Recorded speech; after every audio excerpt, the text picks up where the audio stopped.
सरकार विभिन्न पर्यायक्रमे विभिन्न लोकों संगे विभिन्न कार्यकर्ता संगे विभिन्न जो माने जीति से सरपंच हूँ समिति सभ्य हूँ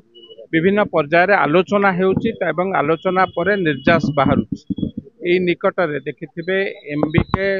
एवं सीआरपी रो जो भौणी माने आगु आंदोलन करुले कथा समाधान से भावे विभिन्न वर्गर लोकों संगे जार जार असुविधा सबू थिला ताकू पर्यायक्रमे आलोचना माध्यम रे समाधान होउछि। सरपंच माने बसिचंती आउ विभिन्न जो माने जार असुविधा अछि विधानसभा आगे बसिचंती तांको संगे पर्यायक्रमे आलोचना होउछि। आलोचना परे निश्चित भावे तांको समस्यार समाधान करबा पे चेष्टा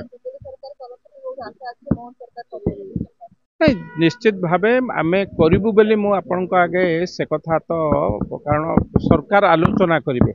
एवं जोटा लोकाभिमुखी ये सरकार होची लोकंकर सरकार साधारण लोकंकर मुख्यमंत्री बोली आमे कहू जो मुख्यमंत्री विगत वर्ष वर्ष धरी चलित आगुरु जी मुख्यमंत्री थिले साधारण लोकं को देखा दउन ये जड़े मुख्यमंत्री आसिला परे जन शुणाणी होची साधारण लोकों संगे मिशुचंती एवं तांको ठारू दाबी नहीं समाधान बाट बाहर कर भावुची साधारण लोकों समस्या समाधान हम सबु श्रेणी सबु वर्गंकर लोकों समस्या समाधान।